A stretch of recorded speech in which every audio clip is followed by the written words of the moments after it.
Spoiler alert. I was sitting in my man cave, trying to prioritize a few tasks, when I had a ginormous epiphany, which was that I should spend some quality time writing a classic column about the latest list of words and phrases that should never be heard, uttered, or published again.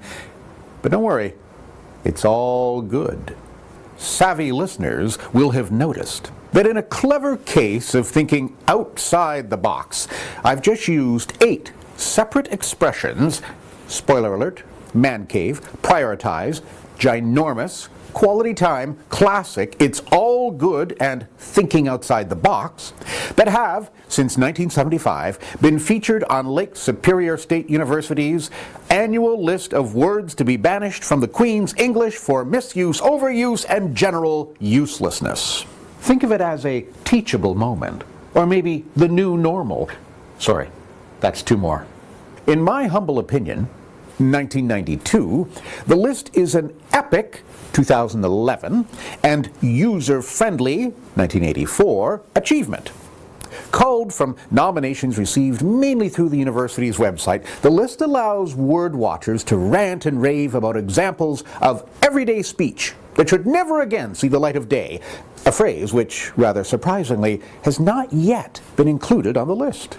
This year, the phrase that received the most nominations was fiscal cliff, a combination of words you may have recently heard and read more frequently than Lindsay Lohan and car crash. Of course, saying fiscal cliff instead of financial crisis is more cutting edge. 1988. The new list also includes double down, a blackjack term often used in place of repeat, guru, often used to denote some sort of expert, and bucket list, which is a grimly selfish way of saying things I'd like to do. I wholeheartedly agree with this year's inclusion of YOLO, an acronym for You Only Live Once, that's frequently used on Twitter and Facebook by young people trying to justify some sort of dangerously idiotic behavior. The latest list also includes the phrase boneless wings, which I believe is a nice way to say mashed up chunks of chicken junk that you really don't want to know too much about. Of course, there are lots of words and phrases that didn't make the list, but which I'd like to ban from my life anyway. These terms include wake up, go to work, and you shouldn't be eating that.